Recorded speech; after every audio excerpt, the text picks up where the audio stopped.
মেহেদি পাতা তোলা শেষে উঠোনে অনেকগুলো চেয়ার বসানো হলো। সবার জন্য চা নাস্তার ব্যবস্থা করেছেন শাহিদা বেগম। শারমিলা আর সাবরিন ফ্লাক্স থেকে চা ঢেলে বিস্কুট, নিমকি, মুচমুচে মিষ্টি খাজা, সাগর কলা আর চানাচুর বাড়িয়ে দিচ্ছে সবার দিকে। শায়না দরজার পাশে দাঁড়িয়ে দেখছিল সব। চা খেতে গল্পগুজব করা চাচিদের একজন বলল, ও শানু, তাজদার তোকে কি কি কিনে দিয়েছে, আমাদের দেখাবি না? শারমিলা সাবরিন একসাথে শায়নার দিকে তাকালো। তখনই শায়না চুপ দেখে শাহিদা বেগম বললেন, পড়লে তখন দেখতে পাবে। কাল ওর গায়ে হলুদ ছোঁয়াবো, তোমরাও এসো। দাদিমা এসে ব্যস্ত গলায় বললেন, খুরশিদের মাকে চা দে, ওই লতিফের বউ এইদিকে আসো। তোমারে না বলছি শানুর বিয়ার আগ পর্যন্ত বাড়িতে থাকবা, কাজ কাম আগাই দিবা। লতিফের বউ বলল, চাচি, আমাকে তো বড় জেঠি আগে ঠিক করে রাখছে। দাদিমা মুখ ঝামটা দিয়ে বললেন, সবখানে টাকার জোর দেখাবা, আমাদের বাড়িতে কাজ কাম কি কম, সব লোক নিজে দখল করে রাখছে। শায়না ফিসফিসিয়ে বলল, কথাগুলো ঘরের ভেতরে বলো, সবার সামনে বলছো কেন? আশ্চর্য, সবাই গিয়ে ওই বাড়ির মানুষের কানে তুলে দিবে। কখন কোথায় কোন কথা বলতে হবে এখনো জানো না? এদিকে সারাক্ষণ আমার জ্ঞান দেয়। দাদিমা তার দিকে ফিরলেন। শ্বশুর বাড়ি হয়ে কথা বলা শুরু করেছিস এখন থেকে? শায়না হতাশ হলো। সে বলে একটা, তারা বোঝে আরেকটা। আর কোনো কথা না বলে সে চলে গেল। মেহমান আসা শুরু হয়েছে। বাড়ির এক কোণ ভর্তি হয়ে গেছে ইতিমধ্যে। শাহিদা বেগমকে বড় পাতিলে ভাত আর মাছ মাংস বসাতে হচ্ছে। আশরাফের বউ তেমন কাজকাম করতে পারছে না। বাচ্চার মা, পানি ঘাটলে কখন না জানি ঠান্ডা লেগে যায়। শাহিদা বেগমের কাছে তার নাতির সুস্থতা আগে। যাদের কাজে রাখা হয়েছে তারা কাজচোর। শারমিলা আর সাবরিনকে খাটতে হচ্ছে। শায়নাও গায়ে হাওয়া লাগিয়ে বেড়াতে পারছে না। এত কাজ বেড়ে গেছে হুট করে। কাটো, রাধো, খাও, আবার ধও। সে কাজ দেখে বসে থাকতেও পারছে না। সকাল 8টার দিকে মুন্নির মা এসেছে শায়নাদের বাড়িতে। শিলপাটায় মেহেদি বাটা শুরু করেছে। তার হাত লাল টকটকে হয়ে গেছে ইতিমধ্যে। মেহেদি পাতাগুলো ভীষণ রং ধরে। ওই বাড়ির মেহেদি বেটে এসে এখন এই বাড়ির মেহেদি বাটছে মুন্নির মা। যদিও বাটা মেহেদি বরকনে কেউ হাতে দিবে না। মেহেদির অনুষ্ঠান শুধু এক ফোঁটা মেহেদি কপাল ছোঁয়ানো হয় মায়ের হাতে, আবার পরে মুছে নেয় রং বসার আগে। বাটা মেহেদিগুলো অন্যরা হাতে লাগিয়ে নেয়। দাদিমা কাঁচা হলুদ তুলে এনেছে তার ক্ষেত থেকে। মুন্নির মাকে বলল, এগুলো বেটে দিস তো। মুন্নির মা বলল, হলুদ তো বিকেলে দরকার হবে। তুই আবার পাটায় বসবি নাকি? পাটা ভালো ধুয়ে হলুদ গুঁড়োর বেটে রাখ। আচ্ছা, রেখে দাও চাচি। শায়না রান্নাঘরের এক কোনায় বসে পান্তা ভাত খাচ্ছে আর সবার কাজ দেখছে। গরুর মাংস কয়েকবার জাল দেওয়ার পর রসালো হয়ে এসেছে। সেগুলো দিয়ে মেখে পান্তা ভাত খেতে ভালো লাগছে তার। শাহিদা বেগম একটা শুকনো মরিচ তেলে ভেজে দিয়েছেন মুচমুচ করে।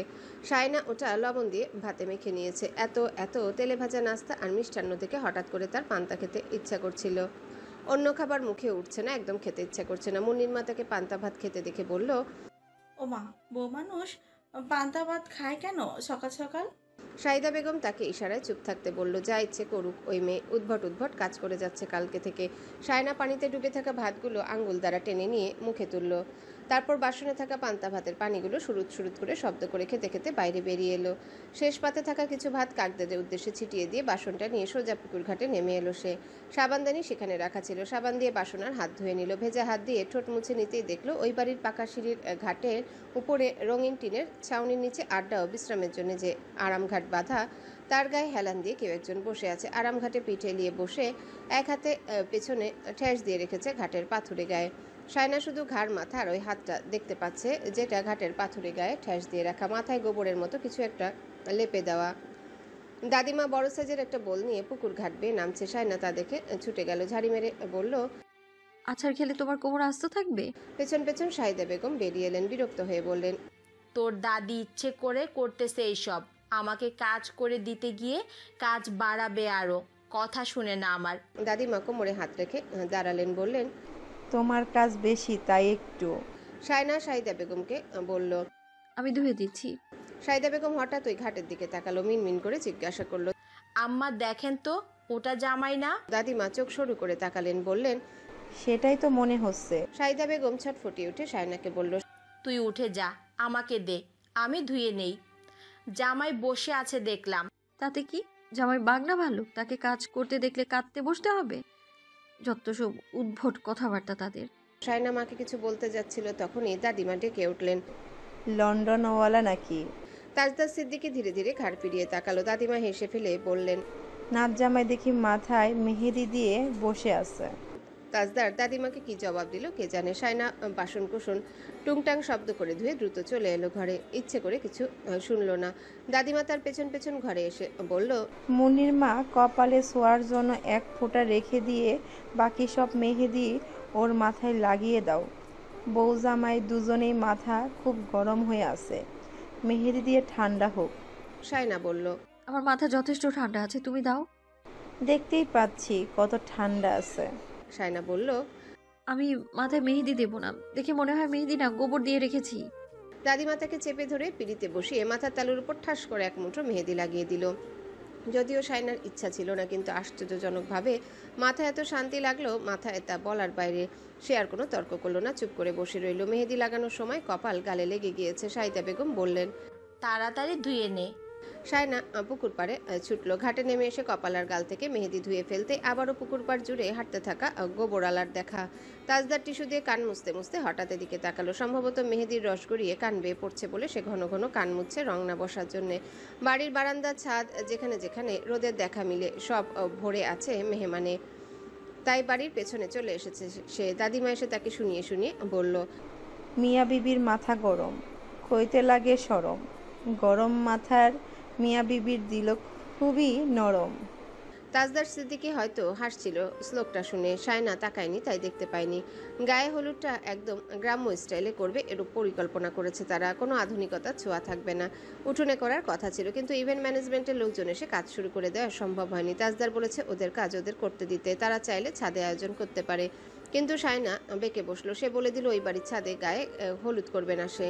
তার এখনো আক্তের রাতটার কথা মনে আছে। তার কথা শুনে শেষমেশ তাদের ছাদ করার পরিকল্পনা করা হয়েছে। তাদের ছাদে আরও কাজ বাকি ছিল। সেসব ছাড়াও সিমেন্টের বস্তা জমিয়ে রাখা, শুকনো কাঠখড়, পাতার বস্তা, কাপড় শুকানোর রশি সব পরিষ্কার করে বন্দোবস্ত করে নিয়েছে তৌসিফ, তাসফিন আর শাওন। লাইটিংও সেট করেছে তারা। ফটোশ্যুট হবে, তাই নিচে অনেক বড় একটা পাটি বিছিয়ে তার উপর সাদা ধবধবে একটা কাপড় বিছিয়ে দেওয়া হয়েছে, তার উপর গাঁদা ফুলের পাপড়ি। সায়নার পেছনে একটু উপরে করে একটা চিকন রশি টানা হয়েছে লম্বা করে। তার সাথে ঝুলিয়ে দেওয়া হয়েছে সুতোয় গাঁথা গাঁদা ফুল। সেগুলো বাতাসে দুলছে, তাজা গাঁদা ফুল হওয়ায় ঘ্রাণটাও করা। একটা গোলগাল হ্যান্ডহেল্ড প্রপসে লেখা তাজ সায়নার গায়ে হলুদ। কাঁচা হলুদ রঙের একটা সাদামাটা সুতি শাড়ি পরানো হয়েছে সায়নাকে। শাড়িটায় গ্রাম্য গ্রাম্য ভাব আছে। সায়না নিজের মতো করে হালকা করে সেজেছে। হলুদ লাগালে ভারী সাজ নষ্ট হয়ে জঘন্য দেখাবে। তাকে ছাদে নিয়ে আসার পর তাসনুবা এসে তার হাতে আর মাথায় গাঁদা ফুলের মালা গাজরা পরিয়ে দিল। তারপর হালকা করে মেকআপ করিয়ে দিয়ে বলল, তৌসিফ ভাই ক্যামেরা নাও, আগে শুট তারপর বাকি রিচুয়াল। সে নিজেও হলুদ শাড়ি পরেছে। তিতলি, তাসনিম সবাই পরেছে, এমনকি বাড়ির ছোট বড় সব মেয়েরাই হলুদ শাড়ি পরেছে। ছেলেরা বিশেষ কিছু পরেনি, তাদের ড্রেস কোড শুধু মেহেদি অনুষ্ঠানের জন্য।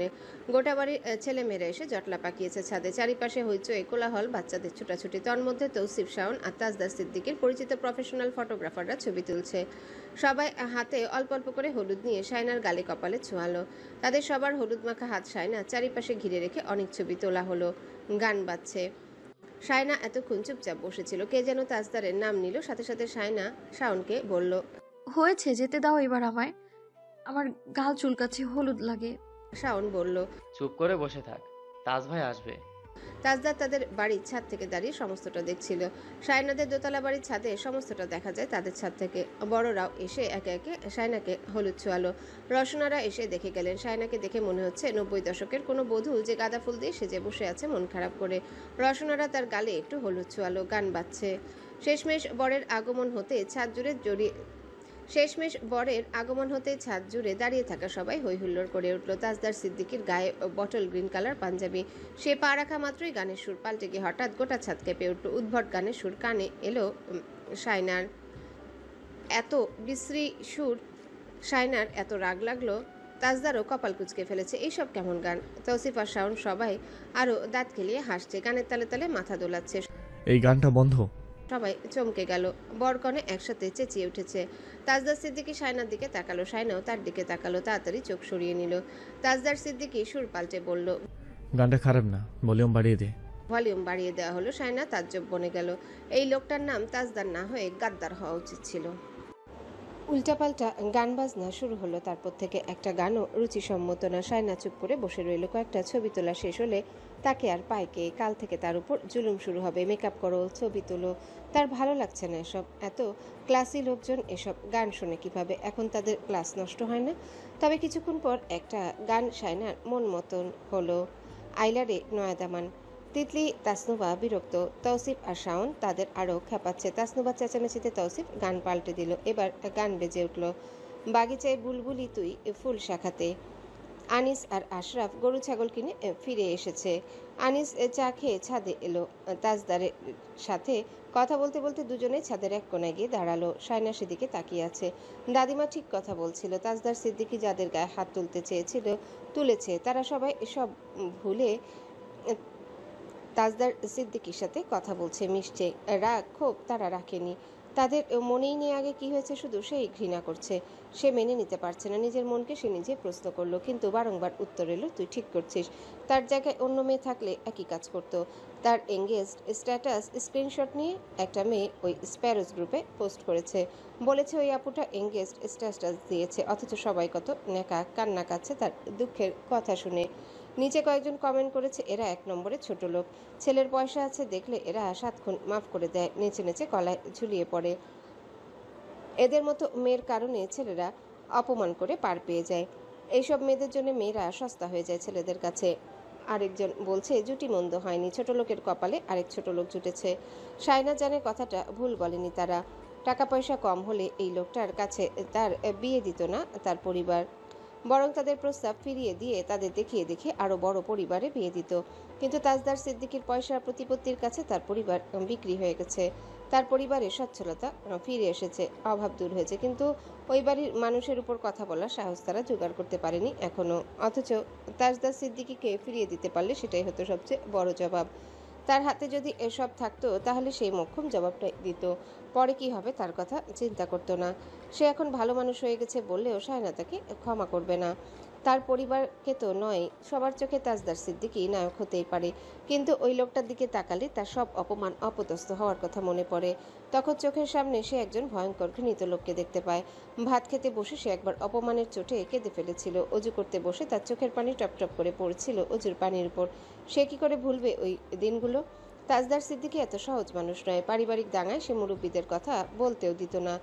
মোটা গদা নিয়ে দৌড়ে আসতো, আঙ্গুল তুলে শাসাতো বড়দেরও। মোট কথা তাদের মুখের উপর কেউ কথা বলতে পারবে না। তারা যা বলবে সেটাই হবে। তাদের মর্জি মতো চললে সে ভালো, আর তাদের বিরুদ্ধে দাঁড়িয়ে দুটো কথা বললে সে খারাপ। তার বাপ চাচা পর্যন্ত তাকে আটকে রাখতে পারতো না, এত বেয়াদব ছিল। অথচ তখন বয়স কত, ছোট থেকে বেয়াদব ছিল সে। তাদের পরিবারের কাউকে সে মানুষই মনে করতো না। সবাই ভুলে গেলেও সে ভুলতে পারবে না। সবাই তো বিয়ে দিয়ে বোঝা হালকা করছে, তার জায়গায় থাকলে বিয়েটা তারা করতো না। মানুষ অন্যের জায়গায় দাঁড়িয়ে নিজেকে ভাবে না। আজ তার পরিবার যদি তার জায়গায় নিজেদের বসিয়ে ভাবতো তাহলে এই বিয়েটা হতো না। কেউ একবারও বোঝার চেষ্টা করেনি তার জীবনটা কার নিয়ন্ত্রণে চলে যাচ্ছে। ওই লোকটার দিকে সে তাকাতেই পারছে না ঘৃণায়। প্রতি পদে পদে তার সব মনে পড়ছে, কারণ ওই জঘন্য মুখভঙ্গি ব্যবহারগুলো তার মুখস্থ। কি করে ভুলবে সে? কি করে এক ঘরে সংসার করবে? এই গোটা পৃথিবীতে তাকে বোঝার মতো একটা মানুষও হলো না। টাকা পয়সা, ধন সম্পদ আর প্রতিপত্তির কাছে তার সমস্ত চাওয়া পাওয়াগুলো বিক্রি হয়ে গেছে। এমনকি সে কি স্ট্যাটাস দিবে সেটা পর্যন্ত ঠিক করছে তাজদার সিদ্দিকী। তার আইডি দখল করেছে। সে মেহেদি কিভাবে পড়বে সেটা পর্যন্ত ঠিক করে দিচ্ছে। এত এত হাসি খুশি মুখের আড়ালে তার দুঃখগুলো স্রেফ চাপা পড়ে আছে। হাসি ঠাট্টার আনন্দ উল্লাসের ভিড়ে নিজের কষ্ট চাপা দিয়ে সুখী হওয়ার ভান ধরা মানেই তো আরেকটা মৃত্যু। তাসনুবা এসে তাজদারের পেছনে দাঁড়ালো। তাজদার তখন আনিসের সাথে কথা বলছিল। তাসনুবার ডাকে ঘাড় ফিরিয়ে তাকালো। তাসনুবা আনিসকে দেখে আর এদিকে আসছে না। আনিসও তাকায়নি। তাজদার ফিরতেই তাসনুবা বলল, ছবি যাচ্ছি। কিছুক্ষণ পর তাজদার এলো। সায়না বসা থেকে ধীরে ধীরে উঠে দাঁড়ালো। তৌসিফ তাজদারের দিকে হলুদের বাটিটা বাড়িয়ে দিয়ে বলল, অল্প করে নাও, তারপর বধূর মুখে লাগিয়ে দাও। তাজদার বাটি থেকে অল্প করে হলুদ নিল। তারপর সায়নার ডান গালে হাত লাগাতে যাবে, তখনই সায়না পিছিয়ে গিয়ে বলল, গাল জ্বলছে, আমার মুখ ধুতে হবে। তাজদার তারপরও থামেনি। তাকে যে দায়িত্ব দেওয়া হয়েছে সে তা পালন করলো। এগিয়ে এসে সায়নার গালে হলুদ লাগিয়ে দিয়ে টিস্যু দিয়ে আঙ্গুল মুছে নিতে নিতে তৌসিফকে বলল, শেষ, এবার যেতে পারবো। তোমার গায়ে হলুদ লাগিয়ে দিবে সাইনা, তারপর চলে যেতে পারবে। সায়না গাল থেকে হলুদটা মুছে ফেল। তাসমিন ও আর তাসনুবা একে অপরের দিকে তাকালো। তিতলি এসে তার দিকে হলুদের বাটি বাড়িয়ে দিল। হাসি মুখে বলল, শাইনা ভাইয়ার গালে। শায়নার হাত কাঁপছে, সে পারবে না, সে শক্ত হয়ে দাঁড়িয়ে রইল। তৌসিফ আর শাওন বলতে বলতে ক্লান্ত হয়ে পড়ল, কিন্তু শায়না বাটি থেকে হলুদ নিল না। তাজদার সিদ্দিকী হঠাৎ তার হাতটা খপ করে ধরলো, তারপর হাতটা তুলে নিজের গায়ে ছোঁয়ালো। শায়না নিজের গাল থেকে হলুদ সরিয়ে নিয়েছিল হাত দিয়ে, হলুদগুলো কসলাচ্ছিল। তাজদার সিদ্দিকী নিজের গালে সেগুলো মাখিয়ে নিয়ে তৌসিফের দিকে তাকিয়ে পড়ল। হয়েছে। তৌসিফ বলল, ফাটিয়ে দিয়েছে, ওইটা ইউনিক। শায়না শক্ত হয়ে দাঁড়িয়ে রইল। ছবি তোলা শেষ, তাই সবাই ছাদ কাঁপানো গান ছেড়ে দিয়ে হই হুল্লা করছে। শায়না দাঁড়িয়ে রইল সবার মাঝখানে, নড়ল না, চলল না। দাদিমা এসে তার সামনে দাঁড়ালো, জানতে চাইলো, বেটার হাত থেকে হলুদ নিসনি? নিচে গিয়ে দেখলাম বসে আছে, গালে টালে হলুদ লাগিয়ে দিইনি? শায়না আচমকাই কেঁদে উঠল। সবার নাচ গান থেমে গেল তার কান্নার শব্দে। তিতলি, তাসনুবা সবাই হাঁ করে তাকিয়ে আছে তার দিকে। আনিস এসে শাওনকে বলল, ওকে যেতে দে এবার, আর ছবি তোলা রাখবে না। দাদিমা বলল, ওরে সুহাগী, শুধু একটু গাল ধরছে বলে কাঁদছিস? জড়ায় ধরলে কি করবি? কাল রাতে শাহিনা দাদিমার সামনে কেঁদে দিয়েছে, কথাটা অনেকভাবে রটে গিয়েছে। তাসনুবা আর তাসনিম রসনারাকে এসে সবটা খুলে বলছে। তাসনুবা বলল, ভাইয়া তার গালে হলুদ লাগানো মাত্রই চেহারাটা মলিন হয়ে গেল, চোখে পানি টলমল করছিল, মনে হচ্ছিল বাইরের কেউ হলুদ লাগিয়েছে তার গালে। ভাইকে পরপুরুষ যে সে ছোঁয়া মাত্রই সে চেহারাটাকে ওরকম বানিয়ে ফেলবে। রসনারা বললেন। তাসনিম বলল, মোটেও স্বাভাবিক নয় বড় আম্মা। মায়া তার গায়ে হলুদ লাগানো মাত্রই তার চোখ মুখ থমথম হয়ে গিয়েছিল। শাওন বলল ভাইয়ার গালে হলুদ লাগাতে, ও লাগালো না, তেরার মতো দাঁড়িয়ে থাকলো। ভাইয়া তার হাত ধরে যখন নিজের গালে হলুদ লাগালো তখন মনে হচ্ছিল কেঁদে দিবে, আর তাই হলো। ওর দাদিমা আসার পর কেঁদে উঠেছে। এসব কথা বলে এখন কি হবে? তাসনুবা বলল, কি হবে মানে? ভাইয়া আরও কথা বলে না একে অপরের সাথে, ভাইয়া বলতে চাইলেও শাইনা এড়িয়ে যায়। মানে ও ভাইয়াকে পেয়ে হ্যাপি নয়। আশ্চর্য, তার 7 কপালের ভাগ্য ভাইয়ের মতো কাউকে পেয়েছে। কাল ভাইয়া তার হাত ধরেছে বলে চেহারাটা 12টা বাজিয়েছে। ভাইয়া সেটা টের পেয়ে নিচে চলে গিয়েছিল। ভাইয়া এতে অপমানিত হয়নি। শাইনা ইনডিরেক্টলি ভাইয়াকে অপমান করেছে। ভাইয়ের হাতে লাগানো হলুদগুলো গাল থেকে মুছে ফেলেছে ঘষে ঘষে। মেয়ে কি কম পড়েছিল? ওই বাড়ির মানুষকে এত দামে তোলার কী দরকার ছিল? রসনারা থমকে বললেন, আসতে বলো নোভা, তোমার বাবা চাচারা শুনতে পাবে। আর খবরদার এসব কথা নিয়ে টানা হেঁচড়া করবে না। ওকে আমি এখানে এনে শিখিয়ে পড়িয়ে নেব। ও যথেষ্ট ভালো মেয়ে, তোমার ভাইকে পছন্দ না করার যথেষ্ট কারণ আছে। সব মেয়ে টাকা পয়সা দেখে খুশি হয় না। ওই বাড়ির মেয়েরা ছোটবেলা তাজদারকে ভয় পেত। মেয়েরা কেন, ওই বাড়ির ছেলেরাও ভয়ে থাকতো। তোমার ভাইয়া যে মাঠে খেলতো সেই মাঠে ওরা পাও রাখতে পারতো না। যে দোকানে বসে চা খেত ওই দোকানে ওরা ঢুকতে পারতো না। যে ঘাটে গোসল করতো ওই ঘাটে ওরা গোসল করতে পারতো না। তোমার ভাইয়া মসজিদে যে কাতারে দাঁড়াতে ওই কাতারে ওরা দাঁড়াতে পারতো না। অপছন্দ করার যথেষ্ট কারণ ছিল। অপছন্দ হওয়াটা স্বাভাবিক। তোমার ভাইয়া সেই সব মানতে না পারলে আমার কিছু করার নেই। বলো আঁক ভেঙে দিতে অন্য কাউকে বিয়ে করতে। সহজ কথা, আমাকে কিছু বলবে না, সোজা তোমার ভাইয়াকে গিয়ে বলো। বলেই তিনি চলে গেলেন। তাসনুবা তাসনিমের দিকে তাকিয়ে বলল, তুমি দেখো এই মেয়েটা ভাইয়াকে একটু শান্তি দেবে না। এই বাড়ি থেকে প্রস্তাব যাওয়ার পর থেকে ওদের পা মাটিতে পড়ছে না। আমি বলেছি মেহেদি আর্টিস্ট ঠিক করেছি, কিন্তু ও বলে দিল সে মেহেদি পড়বে তার আপাদের হাতে, কারণ তার আপারা ভালো মেহেদি পড়তে যান। গোটা বাড়ি সাজানো শেষ, রাস্তা অবধি লাইটিং করা হয়েছে। বাড়ির সামনের পুকুরে কৃত্রিম ঝর্ণা বসানো হয়েছে, চারিদিকে সাজ রব। সন্ধ্যা নামতে নামতে বাড়ি জুড়ে হইচই কোলাহল, বাচ্চাদের আনন্দের শেষ নেই। মেহেদি অনুষ্ঠানে কেকের পাশাপাশি রাখার জন্য ভেজিটেবল আর ফুড কার্ভিং বানাচ্ছে সবাই। লাউ কেটে ছোট্ট নৌকা, আপেল কেটে খুদে পাখি, মালটা গোল ফর্মে কেটে ফুল, মিষ্টি কুমড়া কেটে ঝুড়ি, তার মধ্যে আঙ্গুর, আরও কত কি।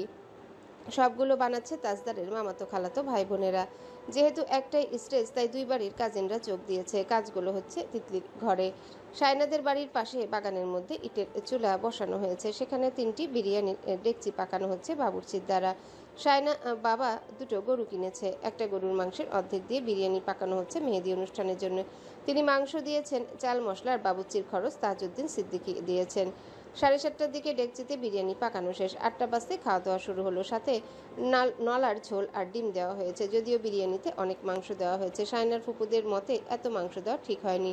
কিছু মাংস ফ্রিজে রাখা উচিত ছিল। যদি 10 কেজির মতো রাখা হয়েছে, দুটো গরু জবাই করে ফ্রিজে শুধু 10 কেজি মাংস, এটা পরিমাণে খুবই কম। শাইনার বান্ধবীরা এসেছে, শাইনা তাদের পেয়ে খুব খুশি। শাইনাকে জিজ্ঞাসা করলে ভাইয়ার সাথে দেখা করা?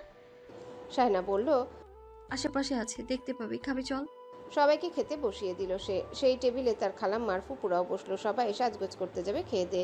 বান্ধবীরা শাইনাকেও তাদের সাথে বসিয়ে দিল। বলল, আমাদের সাথে খেয়ে নে, সাজগোজ করার পর আর খেতে ইচ্ছে করবে না। বিরিয়ানির দুটো ডেকচি মজা হয়েছে। 3 নম্বর ডেকচিটা ঝাল হয়েছে। গ্রামের অধিকাংশ মানুষ বিশ্বাস করে মেহেদি অনুষ্ঠানে বিরিয়ানি ঝাল হলে বিবাহিত দম্পতি সুখী হয় না। কথাটা শাইনার ফুপুরা বলা বলি করছিল। শাইনা এসব বিশ্বাস করে না, কিন্তু আজ ইচ্ছে করে বিশ্বাস করলো সে অসুখী হবে। সুখী হওয়ার কোনো ইচ্ছে নেই তার। তাজদার তাদের আত্মীয় স্বজনকে তদারকি করছিল। তার মাম্মা মামির সাথে কথা বলছিল। ঠিক তখনই তার খালাম্মা ডাকলো, আব্বু শোনো। তাজদার এগিয়ে এলো। খালাম্মা বলল, ওই টেবিলে তোমার খালা শাশুড়ি ফুফি শাশুড়ি বসেছে, যাও তাদের কিছু তুলে তুলে দাও। শাইনার ফুপুরা তাজদারের সাথে কথাবার্তা বলে, হাসি ঠাট্টাও করে। তাকে দেখে বলল, জামাই সাহেব তো খুব ব্যস্ত। তাজদার এগিয়ে এসে বলল, আপনারা ঘরে মেহমান হয়ে এত তাড়াতাড়ি খেয়ে নিচ্ছেন কেন? চলে যাবেন নাকি? না না, সাজগোজ করতে চলে যাবে তাই। আচ্ছা, চামচ দিন, আমি কিছু তুলে দিই। ফুপু শাইনার বান্ধবীদের দেখিয়ে দিয়ে বলল, ওরা তোমার বউয়ের বান্ধবী? বান্ধবীরা একটু অপ্রস্তুত হয়ে সালাম দিল, যদিও খেতে বসে সালাম দিতে নেই। তাজদার সালামের জবাব দিয়ে বলল, তাহলে মেহমানদারি আমাকে করতে হবে। শাইনা একদম ঘোমটা টেনে বসে খেয়ে যাচ্ছে। সকাল থেকে পেট ভরে মতো কিছু খায়নি বলে তার খিদেও লেগেছে বেশ। সে মিষ্টি নাস্তা পুরোপুরি এড়িয়ে চলছে। তাজদার কপাল কুঁচকে তাকালো তার দিকে। তার হাত থেমে গেল। সবাই তাকে ওভাবে তাকাতে দেখে হালকা হেসে উঠল। শাইনা ঘোমটা আরো নামিয়ে খেতে লাগলো। সঞ্জুকে তাড়া দিল, হা করে না তাকিয়ে তাড়াতাড়ি খা। তাজদার কপাল কুঁচকে কিছুক্ষণ চেয়ে রইল। ফুপু বলল, বউয়ের খিদে পেয়েছে, তাই খেয়ে নিচ্ছে আমাদের সাথে। তাজদার চোখ সরিয়ে নিল, হাত বাড়িয়ে ডাকলো, এই তৌসিফ। তৌসিফের হাতে বড় একটা গামলা, সেটাতে করে সে তাসনিমের শ্বশুরবাড়ির লোকজনদের জন্য বিরিয়ানি নিয়ে যাচ্ছিল। তাজদারের ডাকে থেমে গেল। জি। তাজদার বলল, তিতলি নিবাস বাড়িতে যারা আছে তাদের পাঠিয়ে দে, এখানে টেবিল খালি আছে। এলাকার লোকজন এলে তখন খেতে পারবে না। তৌসিফ বলল, ওকে পাঠাচ্ছি। তাজদার সবার পাতে বিরিয়ানি তুলে দিল। শাইনার পেছনে যাওয়া মাত্রই শাইনা বাসনটা নিয়ে উঠে চলে গেল ঘরে। ছোট ফুপু হেসে বলল, শাইনার মেহেদি অনুষ্ঠানের শাড়ির রং হালকা সবুজ। শাড়ির পাড়, ব্লাউজ আর ঘোমটা গোলাপি রঙের। ছেলেরা সবাই পরেছে সাদা পাঞ্জাবি আর কালো মাফলার। স্টেজটা সাজানো হয়েছে বেশ বড় করে। তিতলি আর তাসনুবাকে দেখা যাচ্ছে শাড়ি পরে ঘুরঘুর করছে। সবাই একই রঙের শাড়ি পরেছে, শুধু শাইনার শাড়িটা ভিন্ন। কিছুক্ষণ পর শাইনাকে বের করে আনা হলো। মাথার ওপর ওড়না টেনে ধরেছে সবাই। অনেক বড় একটা কেক নিয়ে তার পিছু পিছু হাজির হলো তাসনুবা। শাইনা বসার আগে স্টেজে বসে দাঁড়িয়ে পা তুলে নানান কায়দায় বসে তার ছবি তোলা অনেক আগেই শেষ। শাইনা স্টেজে উঠে এলো। ক্যামেরাম্যানের কথা মতো কপালের কাছে হাত রেখে সবাইকে সালাম দিয়ে ধীরে ধীরে স্টেজে বসে পড়ল। শাওন এসে বলল, মুখে হাসি আন। হাসি নেই বলে কত কথা হচ্ছে শুনতে পাচ্ছিস না? সব কিছু শিখিয়ে দিতে হবে। শাইনা অনিচ্ছা সত্ত্বেও মুখে হাসি হাসি ভাব রাখার চেষ্টা করলো। তার আজকের সাজ অন্য দিনের চাইতে অনেক সুন্দর লাগছে। সবাই বেশ প্রশংসা করছে। তাসনুবা বলে বেড়াচ্ছে সব তার ঠিক করা মেকআপ আর্টিস্টের কামাল। কেক কাটা আরম্ভ করলো মেয়েরা। সবাই শাড়ি পরা, ফুলের গয়না পরা। শাওন বলল, বাপরে বাপ, এত মেয়ে কোথা থেকে এলো? সবাই তার কথা শুনে হাসছে। শাইনা কেক কেটে ননদদের মুখে দিল। তাসনুবার তিতলি কেক খাইয়ে তাকেও খাইয়ে দিল। মেয়েরা স্টেজ দখল করে রেখেছে। ক্লাব থেকে কিছুক্ষণের জন্য এসেছে আনিস আর আশরাফ। তাদেরকে বলে বলে পাঞ্জাবি পরালো শারমিলা আর সাবরিন, কারণ শাইনাকে রাখি পরাতে হবে। আনিস পাঞ্জাবি পরে এসে স্টেজে থাকা মেয়েদের উদ্দেশ্যে বলল, তোমরা এখন একটু নামো, ভাইয়ারা উঠে ক্লাবে যেতে হবে। স্টেজে তিতলি আর তাসনুবাও বসা ছিল। দুই ভাইয়ের বউ নিয়ে তারা ছবি তোলা শেষে কাজিনদের নিয়ে ছবি তুলছিল। আনিস এসে কথাটা বলে সে বিরক্ত হলো। হনহনিয়ে নেমে গেল স্টেজ থেকে। আনিস ব্যস্ত পায়ে হেঁটে স্টেজে উঠে বসলো। শাওনকে বলল, বড় ভাইকে ডাক দে। আশরাফও এলো। তার পর 3 ভাই একসাথে স্টেজে উঠলো। ভাইরা হাতে রাখি পরানোর সময় শাইনার বুকটা ভার হয়ে এসেছিল। 3 ভাই কেক কাটলো। শাইনা তাদের কেক খাওয়ালো, নিজেও খেলো ভাইদের হাতে। বোনের ছেলে মেয়েদের ডেকে এনে কেক খাওয়ালো। ভাবি সাবিনাও এলো শাড়ি পরে সেজেগুজে। আশরাফ আর সে একসাথে বসে কেক কাটলো। তারপর সব ভাই বোনেরা একসাথে বসে কেক কাটলো। মা বাবারাও এলো, ফুপু মামি খালা সবাই। তাসনুবা বুকে হাতে ভাঁজ করে দাঁড়িয়ে তৌসিফকে বলল, এই জন্যই বলেছিলাম আমাদের স্টেজ আলাদা করতে। এখন মনে হচ্ছে আমরা কোথাকার ভাড়াটিয়া। তৌসিফ বলল, তোর মতো মেয়ে আমি জীবনেও দেখিনি। ওরা সবাই কেক খাইয়ে নেমে যাচ্ছে তোমাদের সুযোগ করে দেওয়ার জন্য। ভাই এলে তখন স্টেজ আমাদের দখলে থাকবে। ফালতু। তাসনুবা বলল, আমাকে ফালতু বললে? তুই না খুব ভালো বোন আমার, মাফ কর। কিছুক্ষণ পর তাজদার এলো। ছেলে কাজিনরা সবাই ঘিরে দাঁড়ালো তাকে। তাসনুবা তার পাশে গিয়ে দাঁড়ালো, বলল, ভাইয়া আমরা ফ্যামিলি ফটো নেব, শাইনাকে নেমে যেতে বলছি। তৌসিফ বলল, নেমে যেতে বলবি না, বলবি তুই নিচে এসে বসো। আমাদের ফ্যামিলি পিকচার তোলার পর তুমি আর ভাইয়া একসাথে কেক কাটবে। বুঝিয়ে বলবি নেমে যাও বলে ঠাস ঠাস করে মারবো। তাসনুবা হনহনিয়ে চলে গেল। শাইনা তার বান্ধবীদের সাথে ছবি তুলে স্টেজ থেকে নেমে এলো। কিছুক্ষণ পর তাজদার স্টেজে উঠলো। তার মা বাবা ভাই বোন বন্ধু বান্ধব ভাই ব্রাদার্স আত্মীয় স্বজন নিয়ে ছবি তোলা শেষ হতে তৌসিফ তিতলিকে ইশারায় বলল শাইনাকে স্টেজে তুলতে। তিতলি শাইনাকে নিয়ে এলো, স্টেজে বসিয়ে দিল তাজদারের পাশে। ক্যামেরাম্যান বলল, এবার কেক খাইয়ে দিন। কেক কেটে দুজনকে খাওয়ালো। রওশনারা শাহিদা বেগম সহ দুই পরিবারের সবাই দেখছে দুজনকে। বরপক্ষ বলছে মেয়ে জিতেছে, তাদের ছেলে মেয়ের চাইতে সরস। কনেপক্ষ বলছে বর জিতেছে, তাদের মেয়ে সুন্দর, আর নানান কথাবার্তা। কেক কাটাকাটি শেষ হওয়ার পর নাচ গান শুরু হলো। অনুষ্ঠানের মাঝখানে কয়েকটা বুড়ি এলো আচমকা। তারা বিয়ে বাড়িতে এসে নাচ গান করে, সবাই তাদের নাচুনি বুড়ি বলে। শাইনাকে ঘিরে ঘিরে কী সব বলে নাচছে তারা। তাজদার পিঠের পেছনে হাত ভাঁজ করে অনেকটা দূরে দাঁড়িয়ে দেখছে দৃশ্যটা। শাইনা বুড়িওয়ালার গান শুনে না হেসে পারল না। শাওন এসে বলল, ও দাদি গো, আপনারা একটু সরেন গো। বুড়িগুলো জানতে চাইলো, জামাই বেটা কই গো? শাওন তাজদারকে আঙ্গুল দিয়ে দেখিয়ে দিল। শাইনার হাত ধরে তারা তাজদারের কাছে চলে এলো। দুজনকে ঘিরে আবারও গলা টেনে টেনে কিসব গান গাইতে লাগলো, নাচতে লাগলো। তাজদারের দাদিমা আনোয়ারা ভিড় ঠেলে এগিয়ে এসে নাতির কানে ফিসফিস করে বললেন, দাদু ভাই, ওদের টাকা দিতে হবে, গান গেয়ে তোমাকে খুশি করাচ্ছি, যাতে টাকা দাও। তাজদার মাথা একটু নামিয়ে দাদিমার কথা শুনে বলল, আচ্ছা বুঝলাম, সব জায়গায় ব্যবসা। বুড়িগুলো এই বয়সে সেভাবে নাচছে দেখে শায়না অবাক হচ্ছে। একজনের কোমরের ঠেলায় শায়না তাজদারের বুকের সামনে এসে থমকে গেল, চোখ তুলে তাকালো। তাজদার পাঞ্জাবির পকেট থেকে মানি ব্যাগ বের করে টাকা দিল। শাওন বলল, তাজ ভাই 2000। বুড়িগুলো শাওনকে ধমক দিল, চুপ বেটা, 4000 না দিলে চলবো না। তাজদার 4000 টাকা দিয়ে দিল। তাসনুবা বলল, বুড়িগুলোকে টাকা দিয়ে তাজদার শায়নার হাতটা ধরলো। শায়না চমকে তাকালো। তাজদার তার হাত ধরে নিয়ে যেতে লাগলো স্টেজের দিকে। শায়না অবাক হয়ে গেছে, শাড়ির কুচি ধরে হাঁটতে লাগলো সে। তালে তাল মিলিয়ে কে যেন বলে উঠল, ও মা, বউ নিয়ে কই যাচ্ছে? রওশনারা শান্তভাবে বলল, মেহেদি আর্টিস্টদের কাছে। মেহেদি আর্টিস্ট হচ্ছে তাসনুবার বান্ধবী, তারা প্রফেশনাল। স্টেজে টেবিল সরিয়ে ফেলা হয়েছে, সেখানে শায়নাকে নিয়ে এলো ও তাজদার। তারপর তাসনুবাকে ইশারায় কিছু একটা বলল। শায়নাকে তার হাতে তুলে দিয়ে আগের জায়গায় গিয়ে দাঁড়িয়ে রইল। শারমিলা এসে শায়নাকে বলল, ওনাদের হাতে পরে নে মেহেদি, ওনারা নাকি প্রফেশনাল। শায়না কিছু বলল না, সে মেহেদি আর্টিস্টের হাতে পড়বে না বলায় মান সম্মানে লেগেছে। তাসনুবা বলল, হাতে বরের নাম থাকবে। সে একটা ছবি দেখালো, বলল, হুবহু এটার মতো। শায়নাকে ঘিরে সবাই গোল হয়ে বসলো। তার দুহাতে মেহেদি পরানো হচ্ছে, ওদিকে সবাই নাচ গান করছে। হারমোনিয়াম আর মাইক্রোফোনের ব্যবস্থা আগেই করা হয়েছে। তৌসিফ আর শাওন হারমোনিয়াম বাজিয়ে মুখের সামনে মাইক্রোফোন রেখে গেয়ে উঠল, আরে ভাই, একদিন গেলাম সিনেমা দেখতে, আর রিক্সা থেকে নেমে দেখি হলে একটি সুন্দর মেয়ে দাঁড়িয়ে আছে। হঠাৎ দেখি সেই মেয়েটি চোখে আমার চোখ পড়েছে। হলে নাকি আর কন্ডিশন রয়েছে, আরে চিকাতুলের মোর একটা হল রয়েছে, হলে নাকি আর কন্ডিশন রয়েছে। সবাই হাসছে তাদের কাণ্ড দেখে। শাহিদা বেগম বললেন, মারে মা, এদের এত শয়তানি বুদ্ধি। মেহেদি পরানোর সময় ঝিমোচ্ছে শায়না, সবাই হাসছে তা দেখে। অনেকক্ষণ পর মেহেদি পরানো শেষ হলো। সে দেখলো তার হাতের তালুতে তাজদার সিদ্দিকীর নাম। সকালে বিয়ের তোড়জোড় বাড়িতে, 7 পুকুরের পানি তুলতে যেতে হবে। শায়না তখনও বিছানায় সাজ নিয়ে দুহাত মেলে দিয়ে শাড়িটা নিয়ে এসে ঘুমিয়ে পড়েছে। শাহিদা বেগম তাকে যখন ডেকে দিল তখন 9টা বেজে গিয়েছে। তিনি বললেন, জামাই নাকি ফোন দিচ্ছে তোকে, ও শানু ওঠ। শায়না বিরক্ত হয়ে আবারও ঘুমে তলিয়ে গেল। সাবিনা এসে বলল, শায়না উঠো, বিয়ের দিন এভাবে ঘুমাতে নেই, পার্লারে যাওয়ার সময় হয়ে যাচ্ছে, গোসল কখন করবে, উঠো। সায়না কিছুক্ষণ পর ঘুম থেকে উঠল। ঘুম ঘুম আলসেমি নিয়ে পেছনে বের হলো। পুকুর ঘাটে ছেলেদের গলার আওয়াজ শুনে আর ওদিকে গেল না, শ্বাস ধুয়ে নিল।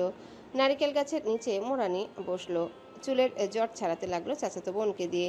হঠাৎ হোয়াটসঅ্যাপ গ্রুপে মেসেজ এলো। তাসনুবা লিখতেছে, সায়না মেহেদির ছবিগুলো দাও। সায়না তার ফোনে থাকা ছবিগুলো পাঠালো। তাসনুবা ছবিগুলো দেখে অবাক। তাজদার নামটার উপর এমনভাবে ফুল এঁকে দেওয়া হয়েছে যে নামটার অস্তিত্বই নেই।